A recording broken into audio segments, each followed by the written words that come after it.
magacayga Aamin Maxamed Alda labada cunug heesta aabahoodana waxa ku dhintay qarxii X aan ku dhintay hadan wax oo dad oo ilmaha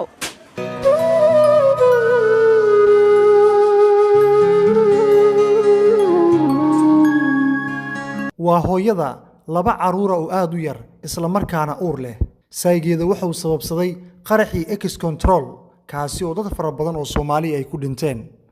duruufaha nololeed iyo xaaladda ay la daaladhacayso markii laga soo gudbo culays kale ayaa iminka soo wajahay oo gurigii ay degneed ayaa laga saaray iminka ayadii caruurteeda waa dibad joog wax oo aan had dab ugu shidnaa ma haysto dhul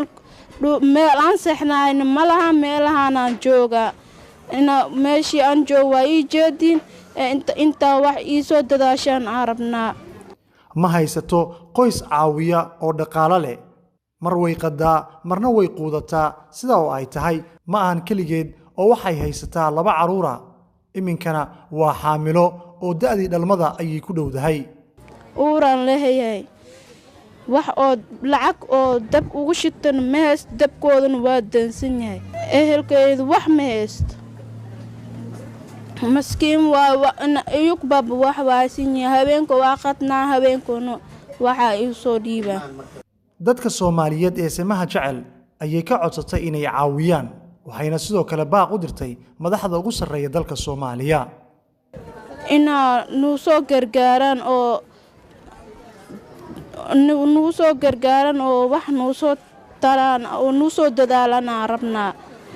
madaxweynaha dalka Soomaaliya wasaaraha inay nuu soo dadaalan oo hadda soo gaaraan rabnaa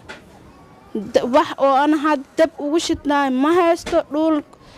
meel aan seexnayn ma laha meelahan aan jooga markii laga soo gudbo allihii abuuray ma jirto cid kale oo ay ciirsanayso oo ay caawinaad ka sugayso marka laga reebo dadka Soomaaliyeed iyo qof walba samaha jecel oo doonaya in inantani uu caawiyo